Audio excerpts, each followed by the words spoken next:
What's up, everyone?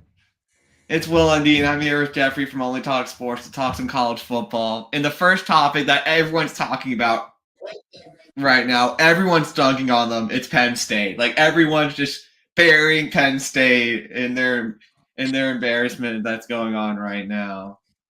And me and Jeffrey both have some thoughts on it, but Jeffrey, you can go first. Well, I mean, I will say that I slightly agree with your point that, firing James Franklin in and of itself was not necessarily a bad move. It's just the fact that they have literally no options.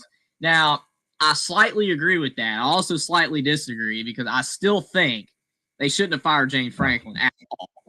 I'm not defending him out or saying he's, worthy of being Penn State's coach, but there's a lot of other programs that currently have coaches employed that have done a lot worse than James Franklin at a pretty big school. He still won a lot of games. He still got him to the playoff. But again, I understand why they fired him. I understand it.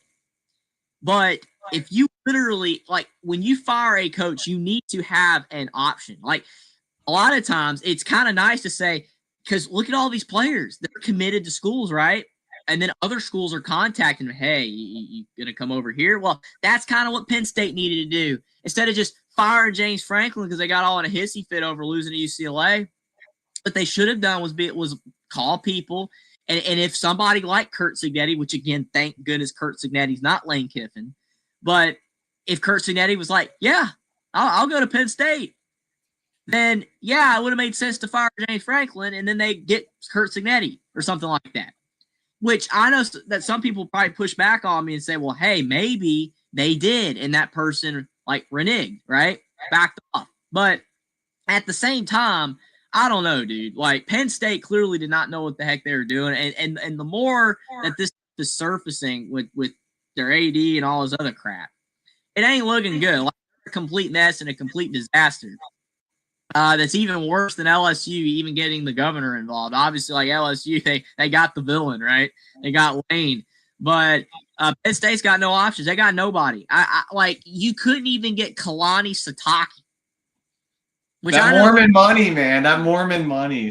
Kalani Satake got the Mormon money and crumble cookie. Also, he's a good fit for the university, I think, faith-wise. I don't try to get that stuff, but that's why a lot of people thought maybe Mark Pope would stay at BYU, but Kentucky was his alma mater, so it was enough to lure him away. But BYU is a perfect fit for him in basketball.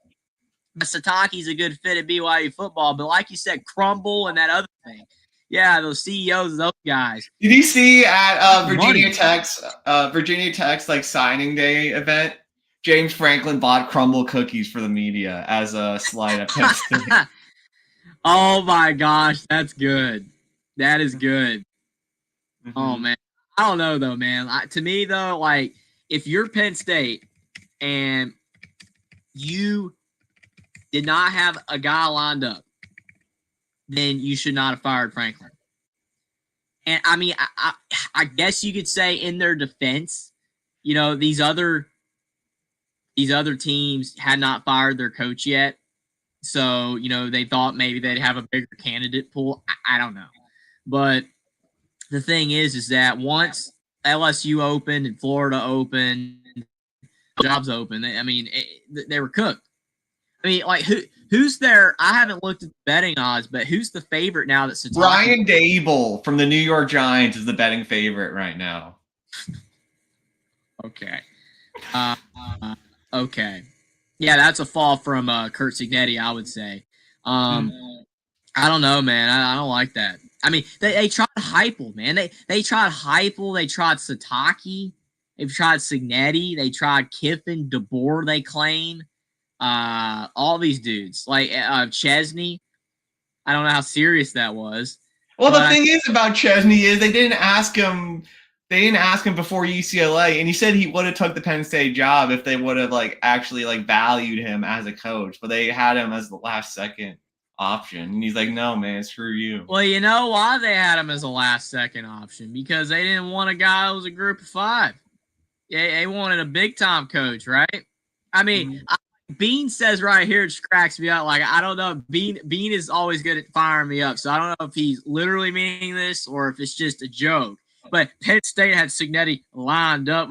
No, they didn't, because they didn't get. And the thing is, what really cracks me up, Will, is the fact that a Penn State fan wrote me on Twitter about a week ago. And they told me in 2021, if we had fired James Franklin then instead of giving him that extension, we could have got Curt Cignetti then. And I wrote back and I said, Penn State didn't want Curt Cignetti then. Nobody wanted Curt Cignetti then. Okay, so get out of here. All right, like you're just a troll. You're a Penn State fan. He's mad, so you started just troll and say stupid crap. Yeah, that's clearly what that is. You're trying to tell me that Curt Cignetti was on our radar in 2021. Please, if he was on their radar, Chesney, because he was right there. He's doing James Matt, but see, they wanted a big time coach, big time Big Ten, right, or whatever that little big time Big Ten for CBS. Well, big time Big Ten ain't for Penn State. They are not big time, because I mean nobody wants that crap. Nobody wants to go there, and I think it's hilarious. James Franklin's just laughing right now as we speak. He's just laughing. So we'll see. I mean, they still could maybe hire somebody to work out. I doubt it. It's getting slimmer and slimmer that their next coach is going to be good. But what are your thoughts on it, Will? You fired him that early, and I think the reason to fire him that early was to give yourself time to find the candidate you want and to get him signed as your coach for Black Sunday. That's why I'm like, when that happened, I'm like, okay, I get it why they're doing that. They're getting it so they can get their guy Black Sunday, get him signed as their coach. They blew it. They had all of this time to find their right head coach, and they blew it. They now like. What is Bob Kraft thinking? Try to lure Elko away from A&M. You know you aren't going to outspend the oil money merchants at A&M. You know it. So, like, that's just the guy's Kraft, their AD. Like, the guy's an idiot. Like, what was he thinking? Trying to get all like get a coach you can actually get. Yeah, I mean, that's the thing. Like, they legitimately thought Curt Cignetti was going to go there. I know they did. I mean, he was the betting favorite to go to Penn State right when James Franklin got fired. And Indiana fans, a few panicked, but most of them are like, no, he's not leaving. And he didn't. Again, he's not Lane. He's not a villain. Plus, he's not 50 or whatever Lane is age. He's 64. Completely different situation. And IU has committed a lot of money to football to be good. So, I mean, Cignetti is content at IU. But when that failed, I'm like, all right, your guy that you wanted, because that's who they wanted, turned you down. Who's your backup? Matt Rule. I mean, that Nebraska giving him an extension, which is just hilarious because that extension was not deserved. I mean, I'm not saying Matt Rule is terrible, but he did not deserve an extension for going 19-18 at Nebraska. Okay, I mean, come on. Granted, I know they were 7-2 or whatever when they did give him the extension, but please. But yeah, I mean, and then after that, it's like, I mean, the fact they thought DeBoer was going to go there. I mean, Penn State fans. I mean, are they crazy? Are they delusional? It's cliche to call a fan base.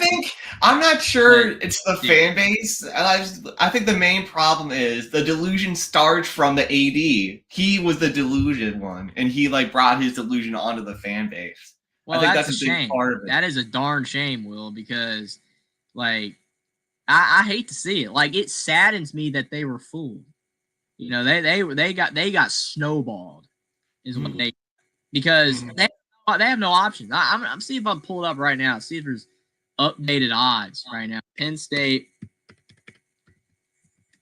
Because Jeff Brom was allowed. He turned them down like a couple hours ago. Jeff Brom turned them down. I'm not surprised. Not surprised. Yeah, that's a December 1st article, so they still got the talkie. Trying to just find the odds.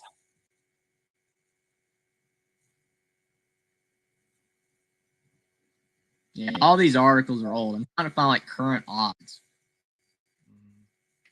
I know Dable's the favorite. I'm not sure who else. I think the interim's probably up there. That would too. be horrible.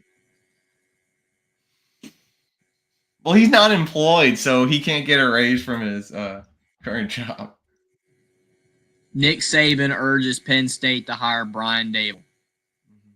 He's a very good coach. He's a bright guy. He's a good recruiter. He relates well to the players. He's a good teacher. He's got a good offensive mind. He'll be able to put a good staff together. Saban listed off. I think that it would be an outstanding hire. Well, I mean, if Nick Saban is saying that, I mean, a lot of stuff Nick Saban's saying is happening. I mean, remember that they claim that Nick Saban, like him and Lane were talking, which what I love is that some people are saying, isn't that a conflict of interest with his ESPN job that he's like giving all this advice or whatever? I mean, I don't know, but I mean, it kind of seems like it's crossing the line a little bit. Like, oh, Lane, go to LSU. Yeah, I don't know. At the end of the day, all these other teams obviously handled it better, firing their coaches because at least they got a candidate. I mean, whether these guys work out or not, everyone thinks Lane's going to work out at LSU. All right, Jeffrey, I found an article about it from 8 o'clock. People are 50-50 on Golesh and all that, and some, but nobody's high on Silverfield. But the Penn State job, people are clowning it. All right, this is from 8 o'clock. This is Brian Dable, Terry Smith. yeah. That a lot of Penn State fans have been. Josh Heupel. Heupel's not. He said he was staying. Why they even have that on there? Because he even said like 2 days ago he was staying at Tennessee because he made a comment or something like, "I'm staying where I can win big" or whatever. Something interesting. So those are the only three. The wild card with baggage. I mean, that's a pathetic list. It's awful. Yeah. I mean, probably their best candidate is Brian Dable. Mm-hmm. And that's bad. That's real bad. I would not upgrade Terry Smith because typically those type of hires don't work. Mm-hmm. I mean, Sharon Moore, he's kind of testing that theory right now. Yeah. He's the Michigan fan. It's hilarious because I wrote on Twitter and I said Michigan fans are starting to turn on Sharon Moore, and then I had a bunch of Michigan fans say, "Oh, we've already turned on him a long time ago." Yeah, we turned on him a year ago. And I'm like, no, you didn't. You didn't turn on him a year ago. What are you talking about? Well, some fans turned on him before the Ohio State game, and then they all came back. Yeah, they came back. They came back. Just like if IU beats Louisville in basketball this weekend, they'll be right back on the DeVries bandwagon tonight. That's how that works. But now it's like, oh, Jeffrey, Michigan fans. Oh, we're anti-Sharon Moore. We've been anti. Okay. I mean, I will say that there were some people that were anti-Sharon Moore getting hired at all. I agree with that. But I mean, it wasn't a substantial community. Most of the Michigan fans were happy because he beat Ohio State. And now that he finally didn't beat Ohio State, the one thing he had going for him is gone. And people are finding out Bryce Underwood ain't worth $10 million, which I said was the case when they got him. So it's kind of funny how all this stuff comes together. You know, like I said, when they fired Franklin, this was dumb and that Penn State screwed themselves. And guess what? They did. And Michigan, you know, getting all I heard from Michigan fans is they got the best freshman of all time. Like Bryce Underwood is going to be like Cam Newton. They were talking about that he would be Trevor Lawrence, man. Trevor Lawrence, like all these comparisons, and dude's been trash. I mean, it's not to say he'll never be good. I mean, it took Dante Moore 4 years to be good. Dante Moore was a 5-star freshman. He wasn't nothing until this year. It takes time. Ty Simpson wasn't good until his 4th year of college. So you don't pay a 5-star freshman $10 million out of the gate. You don't do that. You let the dude come to college, earn his chops, start, and then deserve the money then. But yeah, Penn State's a joke. Michigan situation's a joke. But That's hilarious. So everybody, Dable's the favorite for Penn State, and I'm laughing my you-know-what off. That is hilarious. A $5 super chat from Caden. That's a perfect segue here. Jeffrey, I went with Will and D, and Ohio State is going to destroy Indiana. Well, that second part, I could care less. But the first part I'm interested in here, the bet with Will and D. What were your thoughts when Alabama passed Notre Dame? It's a joke. I'm sorry, it's a joke. Like, there was no reason to move Bama ahead of Notre Dame. No offense, Jeffrey, but you guys were lucky that they fumbled it. You guys were about to lose that game if they didn't fumble it. Or at least they would have tied it. I agree with you. And the sad thing is I would have posted that sentiment on Twitter and I would have said, hey, I think Alabama should have stayed behind Notre Dame, especially considering we barely beat Auburn. But if I had wrote that, then I would have had the entire Alabama community, including Cherry of Ohio State, telling me that I should just become a Notre Dame fan. So I just refrained from that. But I'm not a Notre Dame fan, and I'm an Alabama fan. And don't have to question my fandom here. But at the same time, I'm realistic. How does Alabama move up a spot for barely beating a 5-6 football team? It was on the road, and Auburn does always play as hard. But I don't really see how that equates to moving up either.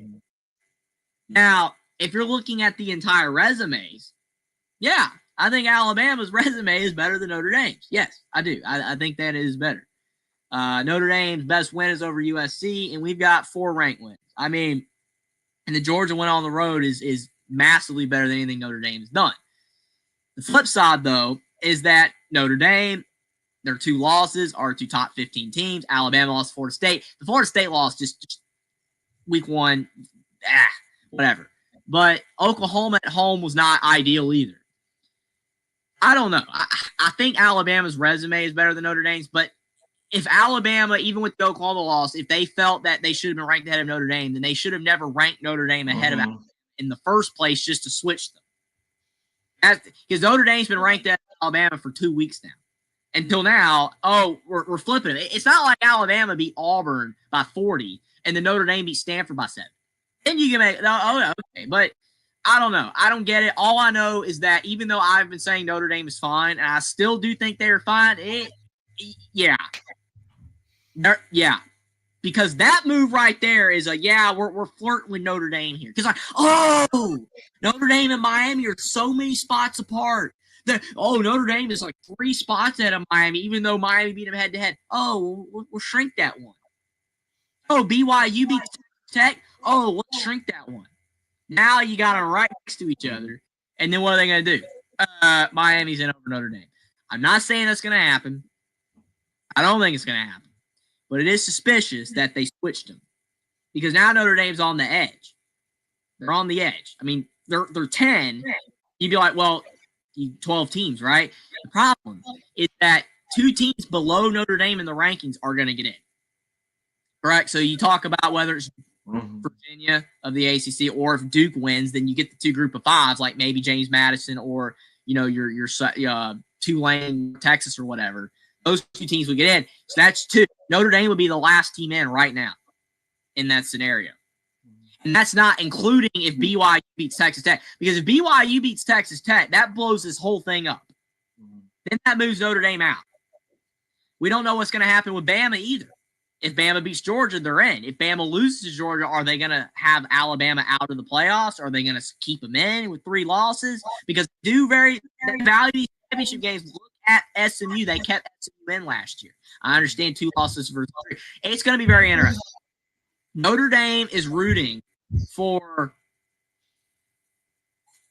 Alabama to lose, which I don't want to happen. And you're rooting for BYU to lose. If those 2 things happen, you're probably in. If one of those things happen, you might be in. If both Alabama beats Georgia and BYU beats Texas Tech, you're probably out. And then Caden wins his bet, and that sucks. But I mean, that to me, I could be wrong. Maybe the experts told you different, Will, but that's my opinion on Notre Dame's situation. I mean, I feel better. I mean, the Vegas odds moved more in Notre Dame's favor making the playoffs, even with all this happening. So that helps me out. But it's a little nerve-wracking. I can't lie. Yeah. We can take a look. It's pretty crazy. I mean, he got the chat going crazy. You know, about the situation, which, I mean, not shocking. But I do appreciate the super chat, Caden. But I did want to talk about that before we get to this basically the real reason we're going live, the conference championship predictions and all that kind of stuff. Yeah, I saw that yesterday, and I was like, wow. Because I didn't think Alabama was jumping Notre Dame ever unless they beat Georgia. But they passed them for beating Auburn. And that's wild. I mean, again, Alabama's got a better resume than Notre Dame, but Notre Dame's last loss came a long time ago, and Alabama just lost to Oklahoma. So I didn't think, you know. I mean, you got, again, Dave saying I think Miami should be ahead of Notre Dame. I disagree, man. I don't know how many times I have to say why I disagree, but I disagree. Everybody's looking at that head-to-head result from week freaking 1. Like, it is blowing my mind. Miami lost to 2 mid teams. That, to me, is way freaking worse than Notre Dame losing to 2 top 15 teams. I know they lost to Miami. It was a 1-possession game on the road. Miami should not have lost to Louisville. They should not have lost to SMU. Yeah, that doomed them. But we'll see what happens. I mean, all I know is if Miami gets in the playoffs over Notre Dame, it is going to be a lot uglier than if Notre Dame gets in over Miami, regardless of what all you people think. Even though it seems like 75% of the college football world wants Miami in over Notre Dame just because of stupid head-to-head, trust me, it's going to be a lot worse if they put Miami in, especially considering they've had Miami ranked behind Notre Dame this whole time. I don't agree with this either. I love Dave Valinsky, man. I always love chatting with you. I appreciate you being here. I do not agree with this either. I disagree. BYU, their one game they played of relevance, they got murdered. They got blown off the field. Texas Tech destroyed them. I mean, what's BYU's best win? Utah. At home. That's a big difference, too, because Utah at home versus on the road is a completely different team. I would argue that USC is a better win than Utah. I would argue that. I mean, it's nothing against the Big 12, but they don't really have great teams. Utah barely beat Kansas State. So, and that kind of disqualified them. I don't know. Yeah, I think BYU, like, the thing is, if they beat Texas Tech, though, this is the thing. Like, everyone's talking about BYU should be ranked ahead of them. But if they beat Texas Tech, they will be ranked ahead of them. Notre Dame. Maybe not Alabama. If Alabama beats Georgia, they're going to be ranked ahead of BYU. But BYU will be ranked ahead of Bama, Notre Dame, if Bama loses to Georgia and they beat Texas Tech. They'll move into the top 10, and they'll get in the playoffs. Congrats. But they haven't done squat, man. Their schedule outside of that Utah one, they haven't done anything. So, and they weren't even competitive against Texas Tech. That's the problem. It's not like they were competitive in that game. So, I don't know. That's just my opinion. But at the end of the day, we're going to see what happens this weekend. First games to get to. What we got? We got Troy taking on James Madison for the Sun Belt. I think this is a James Madison. They want to prove their point that they're a playoff team. Of course they're going to be banking on Duke winning, but they're going to have to look good. This can't be a close game. So I'm thinking for the Dukes to put up a 34-7 statement over Troy to make their case as a playoff team if Duke beats Virginia. Well, Troy don't have John Summerall anymore. Neither does Tulane. And yeah, the spread kind of tells you. I mean, 23.5 is pretty steep. So, I mean, you never know. They could choke because, they want to make the playoffs and they blow it, but I don't think they'll blow it. I'll go. Well, Chesney's staying, right? Like, he's coaching this game, right? I believe he's coaching, but I mean, I can look. Yeah, because I know somebody like Lane's lead, like he's gone, but I have no idea. I just know Chesney's gone. He's going to UCLA, but is he gone now? After the season is over, he will go to UCLA. Okay, so they'll win. I'll go 35-17. James. And next up, we got Kennesaw State and Jacksonville State for the Conference USA Championship. I remember when Indiana beat Kennesaw State, and people were like, Jeffrey, it's Kennesaw State. Well, Kennesaw State ended up being all right. All right. It's kind of funny that Indiana's win over Kennesaw State is a better win than beating Purdue. So that's funny. That is hilarious right there. We're talking about Purdue, the Big Ten. This is a better win. Kennesaw State's better than Purdue. So that's hilarious to me. I actually am shocked Kennesaw State had as good of a year as they did because I know they're new to the FBS, and they were not like an elite FCS, like they were not winning championships like North Dakota State or even being like South Dakota State. I'll go with Kennesaw by 7. I don't know. I mean, I know Jacksonville State is Rich Rod, but he's gone to Western. I mean, Jacksonville State's doing decent. I don't know who their coach is now. It was I think the guy was a DC at Florida State under Jimbo. I forgot the guy's name. Charles Kelly, I think his name is. I think it's Charles Kelly. Okay. I'll go Kennesaw 31-24. So this is a rematch of a game Jacksonville State won, but Kennesaw State had 4 turnovers to Jacksonville State's 0 turnovers. So as long as Kennesaw State doesn't turn the ball over a whole bunch, they should be able to pull this one out. So I'll go 24-20 Kennesaw State. This game's going to be tough to predict right here. North Texas and Tulane. This one could truly go either way. And it's crazy to me that South Florida did not make this game. They choked a Navy. As good as South Florida was this year, and they were actually good, they didn't make it. Choked a Navy and went up to Annapolis, laid an egg. So I feel like Tulane, like they're not playing that great. Like they've been winning close games against like the mid-tier teams in the American, like winning close against Temple, winning close against UTSA. And that North Texas offense with Mesta, how do you guys say? Mestamaker? Mestamaker. Yeah. And his throwing. I mean, I just don't know if they're going to be able to keep up with North Texas in this game. So I'm going to go North Texas to win 48-31 over Tulane. Yeah, but what about the coaches? Are both coaches not coaching? I can look. Well, Summerall's gone, and Eric Morris is gone. Eric Morris is going to Oklahoma State. Summerall's going to Florida.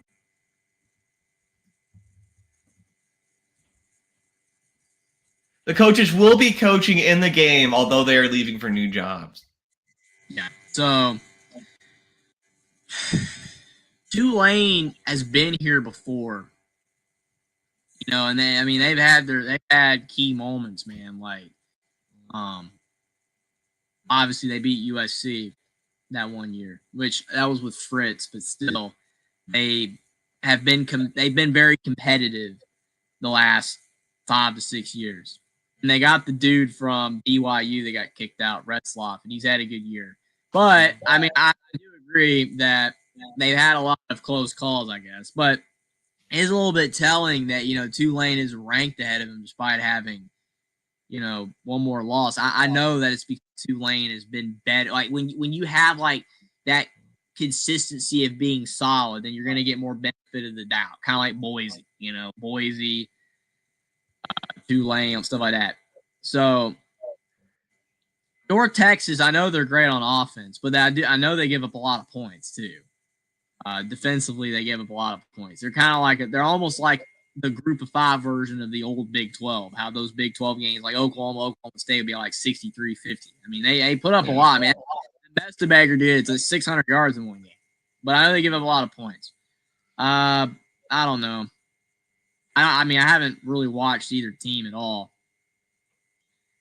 I guess I'll just go with North Texas by 3. I almost went with Tulane, but I mean, I don't think Tulane put up 50. And I don't know if, I mean, unless their defense is really good. I'll go with North Texas to win 41-30. And we got UNLV and Boise State. The third straight year these teams are meeting for the Mountain West Championship. This is interesting. I'm actually shocked Boise made the game because, you know, they had the ugly loss early, and I know they lost some games in conference. So at 8-4, they made the championship game. Feel bad for New Mexico that it was like a tiebreaker that they didn't get in. But there's like 4 teams at 6-2 in the Mountain West. I don't like all those tiebreakers. I think it's terrible, but whatever. The conferences were smaller. All the teams played each other. So, you know, Dave Walensky, appreciate the $4.09 as the super chat. Why is Duke, Alabama, and Miami of Ohio playing in the conference championship? The tiebreaker is a joke.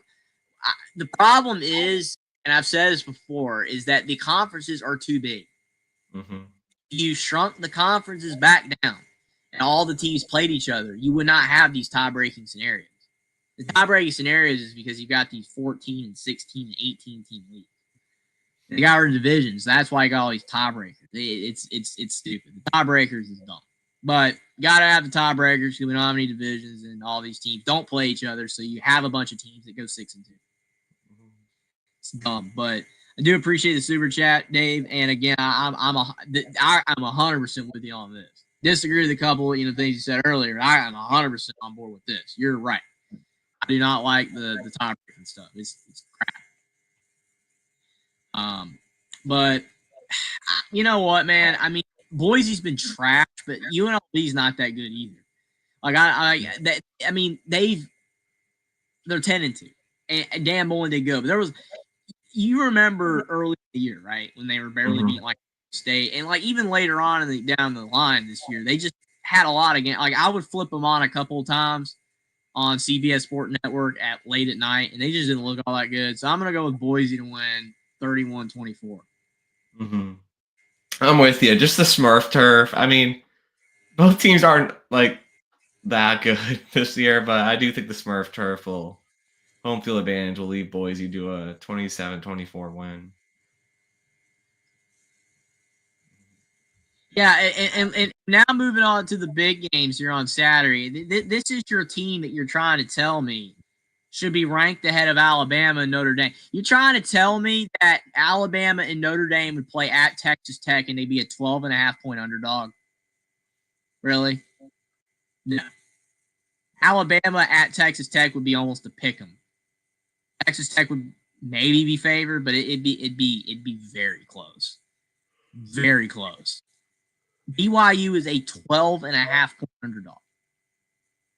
Again, for all you BYU lovers out there, and I'm not an anti-BYU guy. I like Sataki fine. I got no issues with BYU, but you want to make the playoff, win the game. It's right in front of you. It's right there. So we'll see. It's laughable to me, people arguing about BYU, because all they have to do is win this football game. Like Notre Dame and Miami, there's nothing they can do about getting in or not getting in. They're done. They're so right. So we can argue about Notre Dame, Miami. We've been for weeks, and it's annoying, but we're doing it. BYU, all you people arguing about BYU, stop arguing about BYU. Watch this game. Hope and pray BYU wins. They win, then your beloved BYU Cougars are in the playoffs. You've got no problems here. You just got to beat a team that 12.5-point underdogs to, and they're not going to win. Texas Tech's going to win 38-17. It's going to be another blowout. So there you go. We'll see. Maybe BYU wins. We'll see it. Yeah, I was going to say 38-14 Texas Tech. Like we saw this happen in Lubbock. It's probably going to happen again. Close. Yeah, it's not going to be. I watched the first game, man. It was ugly. And this game's in Texas as well, which is going to really favor Texas Tech. I know there will be BYU fans there, but BYU is a much different team at home. Much different team. So I don't know. I just think it's funny. I mean, I am trolling a little bit, but BYU has their opportunity to get in the playoffs. they have to do is win. I just don't see it. Well, I expect this team next game to be a bit closer. We got the MAC championship between Miami of Ohio and Western Michigan. I almost feel ashamed, and I almost feel now obligated to at least watch a little bit of this game because I did not watch a single second of MAC football this year. I'm on defense. I really haven't had the ability to. This is always on at an inconvenient time for me this year, but it is what it is. But I didn't watch a single second of MAC football. That's unreal. Every year I at least turn it on once a year. I didn't watch a single second. So enlighten me, Will, on these two teams if you know anything. So DeQuan Finn he was Toledo, then Baylor, then to Miami of Ohio. But he quit mid-season. But he quit mid-season just to prepare for the NFL draft. And I'm like, man, are you Are you kidding me right now? Are you serious? Yeah. Oh my. Oh. Okay, now I'm reading Dave's comment in chat, and I'm going crazy as well. They tried out another quarterback and he was bad, and then this next quarterback that they've had the last few games has thrown 4 touchdowns, no interceptions. So Goskowski, so he's been decent. Well, I also see Brock Lowry for Western. So Lowry is starting for Western Michigan. He's a starter for Western Indiana quarterback. Oh, he was at Indiana. All right. So he committed. I think he was there a year as a redshirt. Yeah. So he's the starter for Western Michigan. There's a lot of ex-IU quarterbacks out there, man. Sorsby, Lowry, Haven Jackson. You had Jack Tuttle for years. Yeah. Oh man, that's funny. You know what, man? I'm going Western Michigan with Brock Lowry. I'll go them by 3. I'll go 27-24 Western Michigan. Yeah, I'll back you on that one. Western Michigan, they have the best defense in the MAC, so I think they'll be able to get some stops on. Not the starter for Goskowski, not Quinn, so it's not fit. Here we go. Back Georgia, Bama. Big time matchups that I've got major interest in. Mm-hmm. Alabama. The team that Georgia cannot beat. Mm-hmm. The team that everybody thinks Georgia's going to beat now. I can't say, that I blame people for thinking that, even though Ohio State's actually saying the opposite in chat, which is crazy. But I know a lot of people are backing Georgia this time around. And I don't blame people for that because, Georgia's been on a tear.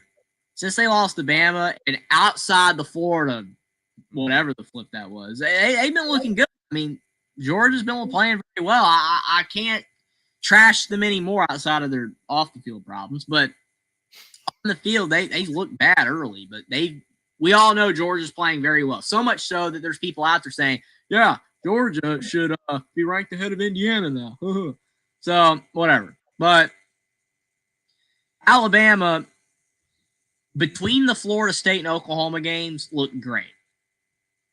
South Carolina, between the Florida State and the South Carolina game, they look great. Since that, they've looked horrible. I mean, against Auburn, South Carolina, Oklahoma, didn't look good. The issue is Alabama, everybody's trying to say that if they lose, they'll still make the playoffs, which is possible.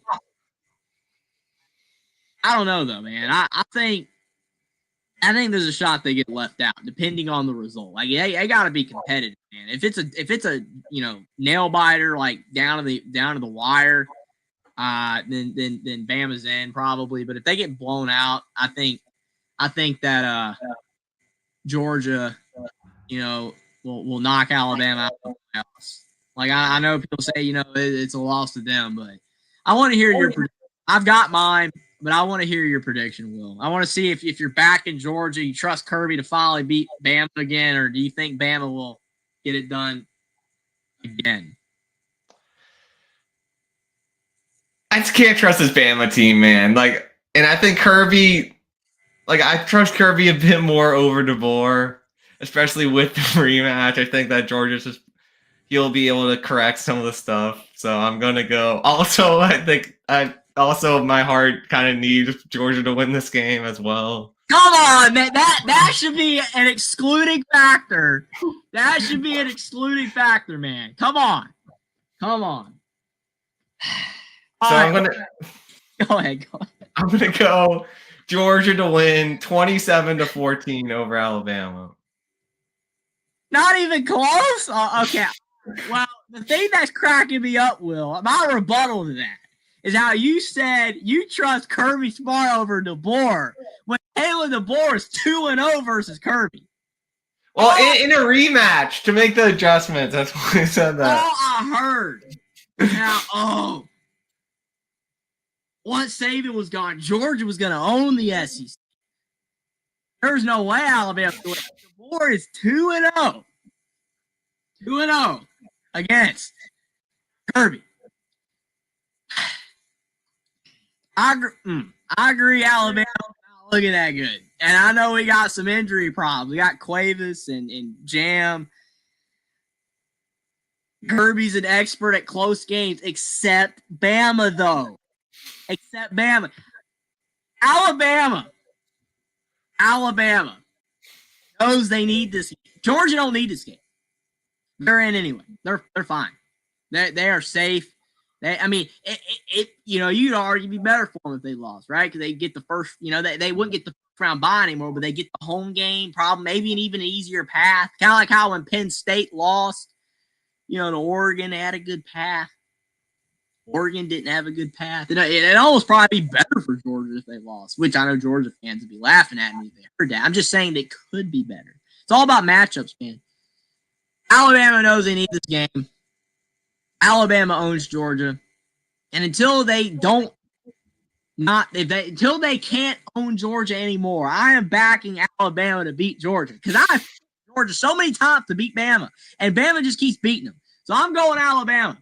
Alabama's going to win 27-24 in Atlanta. And Alabama's making the college football playoff. And Notre Dame's still making the college football playoff. All right. Virtual high five. We're both getting in. But Alabama's getting in, dadgummit. We're not losing to Georgia. And then the other game that Jeffrey wants to have, Indiana and Ohio State. I know Jeffrey probably wants this one the most because he wants to finally knock Ohio State off their perch. The euphoria that I would feel, man, dude. It's kind of like how Iowa fans still use 2017 Nate Stanley, and Purdue still uses 2018 Rondell Moore. Yeah, all right. Indiana and Ohio State, the talent gap is so wide. It is so wide. It is unfathomably wide. Oregon had a massive talent advantage, and Indiana beat them. So it's not impossible. Indiana can win this game. If Curt Cignetti even had a fifth of Ohio State's 5-star players, I think Indiana would beat Ryan Day easily. That's how good of a coach I do believe that Curt Cignetti is. The problem is that he doesn't have that. I love Indiana's team. I love their players. This is a really good football team. It is such a well-coached team. But Ohio State, at the end of the day, man, their talent advantage. We're only 4-point favorites against Indiana. It's possible. The Vegas is saying it's very possible. It is possible. Indiana can win. And again, the amount of euphoria that I would feel if Indiana did win, I don't know, man. I mean, it would be almost up there as Alabama knocking off Georgia in the national championship game with Tua's throw. The long throw to Devontae Smith. That's like the most euphoric moment ever, right there. As a sports fan, Alabama win that game was incredible. I was so happy. I've got some great basketball moments too, obviously with Carolina, but I mean, I've had euphoria as a fan. You know what I'm talking about, that feeling of just immense. You know what I'm saying, right? Mm-hmm. It would be there if IU won. It would be incredible. I would be so freaking happy, but I can't do it, man. I believe they can win. I really, really do believe they can win. But if I pick them to win and they don't, you know what's going to happen. So I'm going to go with Ohio State to win 31-24. But I hope I'm wrong. I hope I'm so freaking wrong. I want to be wrong. Dude, we'll see. IU's got a chance. I think they're going to be a lot more competitive than last year. Even though last year's game, the score was a little bit bloated, IU was a lot more competitive than that. IU can win this game, but they just don't have the talent, man. They just don't have it. They have great players, but Ohio State is just great everywhere, man. The talent is insane. Ohio State's going to win. Cignetti's still a better coach, but IU is not going to win. Cignetti's going to fall just short.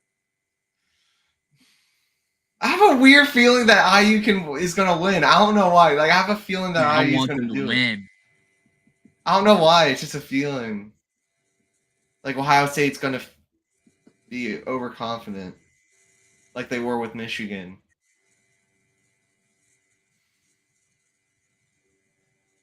I don't know. I mean, Ohio State's they're not as complete because the run game isn't as good as last year, but the defense. The thing that would be great is even if IU lost this game, somehow like Ohio State gets bounced to the playoffs and IU can go to the championship game. Mm-hmm. That would be great. But again, Ohio State, man, it's just a complete. I just can't pick against Ohio State in these games, though. I'll go 27-24 Ohio State. I could be wrong, though. They're great everywhere. Like, I know the run game, but it's like you've got. I mean, Sayan's got the best receivers out there, and their O-line's good, and their defense is great. I mean, Reese, IU's O-line's going to have an issue with that dude. I mean, like, that ain't Ryan Day out there. Oh, my God, Ryan Day is just, he's a great coach, man. Well, Reese is just freaking – that dude's going to just bowl over the O-line. Mendoza's going to be running around. He's not going to be sitting back there like Sayan is all day, like Mac Jones 2020. And trust me, I even said that as an Alabama fan. Mac Jones 2020, that dude didn't have to do squat. He was just standing back there all day. Mm-hmm. Mendoza's not going to have that. And when Mendoza's pressured, he does throw interceptions sometimes. So, I think there's going to be a mistake or two by IU. Ohio State's too talented, man. It's not the coaching. I'm not saying Ryan Day's bad coach. I'm not saying the entire team got bad coaches. They got good coaches. They're getting paid a lot of money. But their team is just too freaking good. It's just too good. I mean, they got like 6 to 7 players that are going to get drafted in the first round. Indiana doesn't have a single player outside of Mendoza that's going to even sniff the first round. They got guys that are going to get drafted. Surratt. But, I mean. Surratt might be first. Surratt was literally a – you know his story, right? He was a D2 player. Mm-hmm. He was a D2 player. The thing is, discredit Day all I want. I will discredit him all I want because I think that he is an overrated coach. But at how far is he overrated? He's got the best players in the sport. He wins all his games. It's by default. Like, there's not one game this year they should have lost.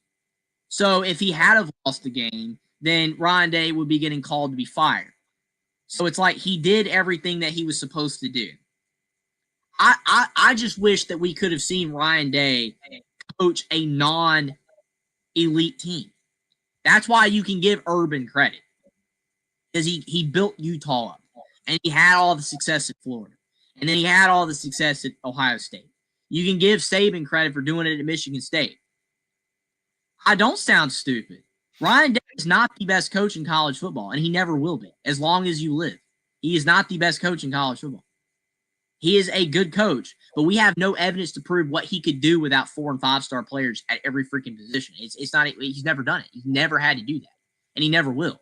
Because he's probably not going to get fired at Ohio State unless he somehow loses 3 or 4 games in a year, which is practically impossible when you have the best roster in college football every single season. It's just not possible to lose. That's why when he lost the 2 games last year, he was getting called to get fired. And then they turned it around, won the whole thing.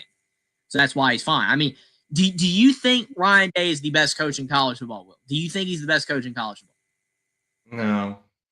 No. There is not anyone in the sport besides Ohio State fans that think that Ryan Day is the best coach in college football. There's not one fan. There is not one non-Ohio State fan that thinks that he's the best coach in college football. There's not How is that possible? How is he the best coach in college football when every single person in college football outside of Ohio State fans think the same thing? I'm not an anomaly here. And again, thank you, Ohio State. I agree as a diehard Buckeyes fan that Ryan Day is not the best coach in college football. Saban was a better football coach. Saban built Bama up. Like, Bama was not in a great position when Saban got there. I'm sorry. I mean, we have no evidence to prove. LSU was not in a great position when Saban got there. If Ryan Day left Ohio State, coached Virginia Tech, turned them into elite, and then went back to Ohio State and did it again, then I would say, yeah, I think Ryan Day is the best coach in college football. But I can't say that. It's not because I don't like Ohio State, whatever. It has nothing to do with it. It's not because I don't like Ryan Day. It has nothing to do with that. Well, okay, all right. You get semantics here. There's actually like 348 million people in America, but that's semantics as well. 300 million is a rough estimate. So my statement of every single one is a rough estimate. It's not an actual statistic. I'm never going to talk to every single American in college and a college football fan or every single American. That's not going to happen. Nor would I want to. That would make my brain hurt. But I'm just saying that is not. It's just not the case. That basically the vast majority. I guess we have to preface every statement and just say the vast majority or over half or the minority or whatever. Most people in college football do not think Ryan Day is the best coach. And there is a lot of evidence to suggest that. A lot of evidence. I mean, again, you love your coach. I'm glad you do. I'm glad that Ohio State fans are no longer on the fire Ryan Day train because it was nauseating last year. Great. But he's not the best coach in college football. He's not. And the only way that you would ever hear that come out of my mouth is if somehow dude wins 3 or 4 national championships probably in a row or at least in a 5-6 year span. And even then, I still might not say it. He has to do a lot. The standards are that high. When you're at the best program in college football right now, and they are, they're better than Bama, better than Georgia, best program, you have to do that. It is the standard. If Ohio State does not win a national championship, it's disappointing. So I think that is Ryan Day's problem. That's why he cannot prove that he's the best coach, because he's got the best players, because he has the best staff. Saban, to Will's point, had to build it up. DeBoer is not elite. No. Right now. No, he's not. So, yeah, thank you. The Ohio State is so freaking based right now. It is unreal. It's such a good take, man. We are blessed, but also spoiled with so much talent. Thank you. Thank you, man. Yes, there's nothing wrong with that. It's just you have to live with the fact that everybody is going to clown on your team every single day because, well, you're supposed to win. You are. Again, Ryan Day lost 2 games last year, and fire Ryan Day. You remember, Will? Mm-hmm. When Michigan, it was over, man. But it was over for him. It looked over, man. The betting odds were favoring him to get fired, and then he won it all. So, I don't know. I cannot say he's the best coach. He had 10 wins at Michigan State. Saban made Michigan State better. It's called a joke. It's a joke statement, man. So, we're not political here. But my point is that Ron Day's Jeffrey, I have a question for you. And that's it. Would you bet on Ohio State winning, or would you bet on someone else winning right now if you had to? Ohio State or someone else? I don't know. I mean, probably Ohio State. Mm-hmm. I mean, who else? Who you got? Georgia? I mean, I don't know. I mean, they're beatable. But I don't know. All right, Duke versus Virginia. Well, this game's hilarious because I mean, we already know the scenario. If Duke gets in, then you're going to have the ACC excluded. So, I don't know. I mean, Virginia is one of the worst ranked teams probably ever. I I mean, I'm sorry, but, I'm probably going to have people hating on me for that too. Yeah, I think the problem with a lot of the stuff that I say on here that just makes people go crazy is because a lot of it's correct, but it's just so bluntly said that it's frustrating. Like, me saying the ACC sucks makes people mad, even though everyone agrees with that. Like, I'm not sitting out here saying completely outrageous takes here. Like, it's not like that I said Ryan Day is not a top 50 coach in college football. It's not like I'm saying that. I just said he's not the best coach in college football. And I don't have to name who the best coach in college football is. I don't. I'm not going to do that. Literally. So, like, at that point, what are we doing here? And the other side of the coin is that I am wrong about a lot of stuff.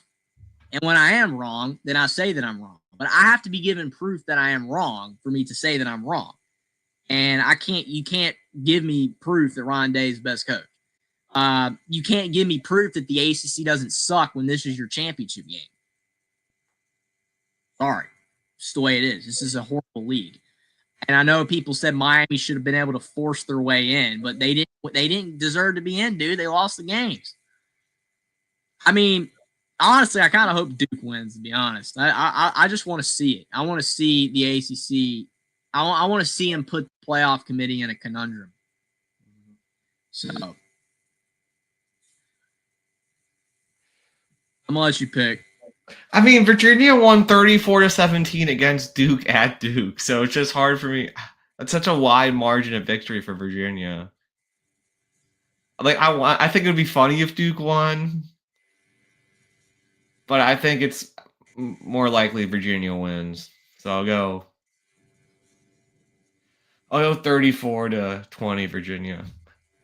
All I know is Virginia beat North Carolina because Bill went for 2. I mean, I still cannot get that out of my head. Virginia beat North Carolina because Bill went for 2. So we're supposed to rely on this Virginia team who beat North Carolina by 1. 1. North Carolina is not a good football team. And the Diesel Freak coming in with a $5 super chat. Will indeed cries about Notre Dame being in the playoffs every year. But he will not let that go. That I cried when Notre Dame lost that game against Ohio State because of the 10 men. It hurt, man. I mean, I was rooting for you, man. I was crying on that post game show. Oh my gosh, it's okay. Like it is okay. Everybody has a weak moment, man. It's all good. I mean, Ohio State fans had a weak moment when they lost to Michigan 4 times in a row, but they're fine now. It's all good. Everybody has a weak moment. Bean, he's called people a lot worse. We like Caden around here. I mean, Caden's a troll. Caden's, barely anything he says makes any sense, but he's right every now and then, and we appreciate his support. He does give very entertaining phone calls when I drop the link on Saturday nights. I mean, you got to give the Duke credit. He's good at what he does. He's good at what he does. But yeah, we all have weak moments, man. I mean, it's like me on these streams. I mean, I try to stay composed per se, but like sometimes you get riled up when you're passionate about something. I mean, like what's the point of talking about this crap if you're not passionate about it? There's no point. Like that'd be like just being on here and me and Will are like, yeah, I think Virginia's gonna win. That's it. I mean, it's not interesting. It's not interesting at all if you're that boring. Like you like the zest, the spice. Like I don't know. I mean, me saying these two teams suck is a lot more interesting than saying that both of these teams are not that strong. It's funnier that way. But yeah, I mean, we all have weak moments. Get upset about something. You get frustrated about something. I mean, I think 99% of human beings out there, because I guess we can't say 100% about anything. When you stub your toe on the corner of a wood bench, I think that's going to make you get mad and maybe some tears are going to come out of your eyes if you really stubbed and it's bleeding. And you know what I'm saying? Like that's just what human beings do, man. We all have emotional feelings. If I was an Ohio State fan and I had this guy talking about Ohio State, then I'd probably be like, go sit in the corner. You suck. I probably would be. but I'm not an Ohio State fan. So it's like, that's why I'm like, Ryan Day's not the best. I mean, again, it's college football. Ryan Day's probably going to beat IU again. Cool. Good for him. Virginia, you've almost convinced me to pick them, though. But I think both teams are trash. I still think Virginia is trash. Like, they are trash. But Duke sucks, though. I mean, the funny thing about it is all the Miami fans out there, they're saying if they played in this game, they would win by like 21. And I'm like, you lost to Louisville at home. So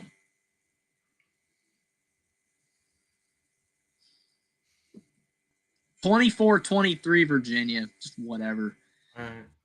I don't know. I want to pick Duke, but I think Duke's trash as well. So I guess Virginia, but I really wouldn't spit for the difference. I'll be rooting for Duke. Well, Cignetti is asking who you think the best coach in college football is. I mean, I think Cignetti's got a great case because of the fact that he took a program that has never won a thing, and they're doing what they're doing. But still with full talent. I mean, they have 7 4-stars. I mean, there's a lot of coaches that have double and triple the amount of that are not even going 6-6, 7-5 on a regular basis. That's why they're getting fired as well. I mean, Kirby, but I don't know. Kirby, I mean, I really don't know. I mean, if you're going to go off success and you're going to go off big program, it's Kirby, I guess. It pains me to say that as well because I really don't want to pick Kirby. Well, the best coach, in my opinion, when you say best coach, it's the best. It's like if you like having a coach take over a crap team like Auburn, who would you pick out of any coach in the country? And I would pick Chris Cignetti to. See, my thing is that I would love to actually see it. We'll never see it, but I would love to see Ryan Day take over. And I've said this about Saban. I made Alabama fans, man. You remember this? Will, I had that argument with Austin a long time ago about Colorado. He argued that if Nick Saban went to Colorado and coached that Colorado team that went 0-12 that year, 1-11 or whatever, that really bad team a few years ago, that he would win 7-8 games with them. With those, do you think he could make a bowl game with that team? No, I don't. That team was bad. Like, legitimately awful. I disagree. I don't even know if Kurt Cignetti could do that. I really don't. That team, all those players sucked. All those players are at like FCS and D2 and crap now. They're horrible. So I don't know. I mean, it's just such a tough thing. I mean, if Ryan Day became the head coach of Indiana in 2024 after Tom Allen got fired, could Ryan Day get even close to what Cignetti's done? Again, it's a question you can't answer. Would Saban have done that? That's what's so frustrating, because my whole argument is that these coaches that are winning and winning and winning with all this talent are in situations that are too good for them to fail. That's my argument. And my rebuttal is that question, but it's a question that can't be answered because Ryan Day is never going to be the head football coach of Indiana pre-Cignetti. He wouldn't be the coach of Indiana right now. So that they're better, because I mean, now Indiana's got traction. So it wouldn't be as an impressive of a turnout. So I don't know. Yeah, Kate, I don't think Jackson begs on his Twitter, but I could be wrong. I mean, I don't know everything he's ever tweeted, but I don't typically think he begs. He asked people to watch his stuff, but I wouldn't say beg. Well, I mean, that's not what he was talking about, though. I don't think. What was he talking about? He said Jackson's begging Alabama Saban. See, he's never said that. We know he's not coming back. Plus, there's a lot of people that ask people to check their shows out. I mean, I've done it a couple times, but I just hope people want to check it out. I mean, that's just the way it is. If you guys have a great time, definitely appreciate it if you check out the show. Leave a sub, like, all that stuff. But I just appreciate you guys for being here. Well, I mean, that wraps up the conference championship preview. Do you want to take a look at National Signing Day, how the rankings ended up? That sounds good. Who is the better coach, Kiffin or Cignetti? Cignetti's accomplished more at... Cignetti's won better statistically. He's made the playoffs twice. Kiffin's only made the playoffs once. Cignetti's also never been fired. I mean, that's a major advantage. I mean, I think Kiffin's elite, but Kiffin has been fired. Plus, also there are 2 fan bases that loathe him. Well, 3. So, I mean, Cignetti, I mean, outside of some salty JMU fans, I mean, that, I don't know. All right. Cignetti, but I mean, Kiffin's going to win more at LSU probably because he's going to get all the talent down there. So, people say Kiffin's better. But, I mean, again, if you're just going to base a coach all on talent then that they acquire because of the money that they have, then I don't know what we're doing here. I mean, Lane Kiffin's going to get better players at LSU. Is he suddenly a better coach at LSU than he was at Ole Miss? No, it's because he's going to get better players because LSU's paying $100 million for their fired coaches right now. They're a laughable program. I guess that's my opinion as well. I don't know. It could be wrong.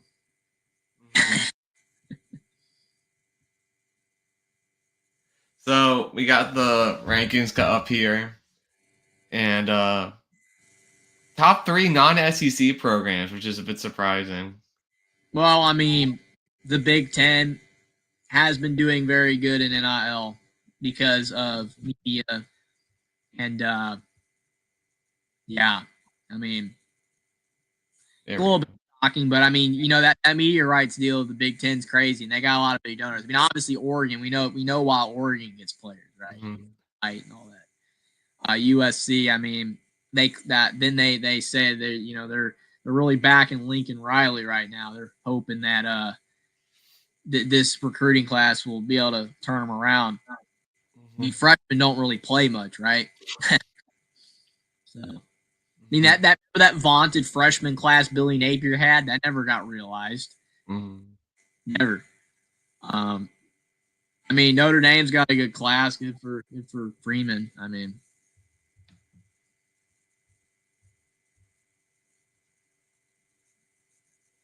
the impressive about Alabama's class is the fact that they only have 20 commits. So they have a lot of highly ranked dudes. Texas down at 11. Oof.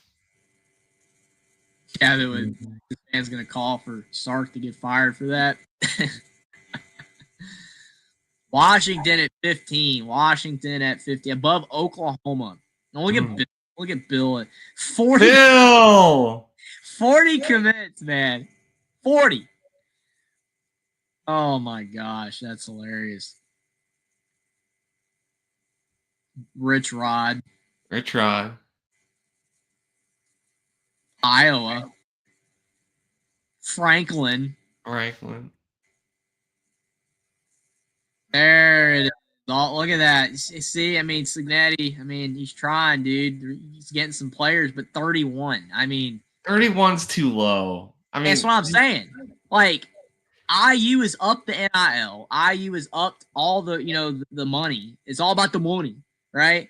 And they're still at 31. Like, I had a bunch of people in chat tell me the other day, they're like, oh, I thought IU would have had a top 15, top 20 class. It's like, they probably should. But this is who he's been working with, though. 3 stars, 2 stars, barely 4 star. I mean, there's no way that he's going to be able to keep up this level of success if this is the best he can do at IU with recruiting. Yeah, I mean, it's just flat out. I mean, that's got to go up. BB, Notre Dame would be going 10-2 every year with that Georgia schedule, man. I'm telling you, like, Notre Dame's a team that gets better as the year goes on. So, see, look at Steven said of setting up the excuses. I mean, you think Ryan Day would have a top 20 class in Indiana or DeBoer or Kirby? No. I mean, All I know is that Signetti is going to have to find a way to be able to get higher classes. I don't know. I mean, 31's better, but I'm a little disappointed by that. Well, there we go. We got our conference championship predictions. The chat is going completely crazy at 99% of what I've said tonight, which is hilarious. I don't know. It's just been one of those shows, man. I mean, people are tense, right? You know, Christmas is coming up. Championship games are coming up. People are wanting their team to make the playoffs. So it's very tense right now. But all I know is you just got to win. I predicted Alabama to win and Indiana to lose. And hopefully at least one of them win. So we'll see. Yeah, and the Ohio State saw Vandy, and Vandy's not going to make the playoffs either at 10-2. So that's crazy, right? Like you're talking about a 10-2 SEC football team is not going to make the playoffs. Shocking. All right. Chat's going crazy still, but we're gonna call. I know, I'm serious. Like we literally could probably go silent for like 20 minutes, and the chat would still just be going at it, man. I mean, we started a war. Man. I mean, you've got classic Caden just trolling, and then you got Steven, and then Godfather, V Ohio State, Bean. I mean, it's great. Like, I appreciate you guys so much. You guys are just going at it in chat. It's great stuff. I'll be back soon. You know, obviously, probably Saturday night I'll go live. Obviously, tomorrow night, Alabama with the voice of college football. It's going to be a ton of fun. But I appreciate you doing the show, Will. It was fun. I don't think we have more to cover, but it was a fun show. Got everybody animated and rolling. So, Jeffrey's still my guy. You're still my guy, Steven. And good luck to Ohio State. Good luck. I hope it's a great game. But you know how I feel about you, Steven, and all you guys. You guys are great. I love the trolling. You know, I got people mad just because, like, oh my gosh, you know, I say Ryan Jason. It's good stuff. You gotta love it. But I appreciate it. Don't think Tomlin's going to pick PSU. Don't think he is, but no way. No way. Dable's more likely. Tomlin's not going to beat the Steelers unless he gets fired.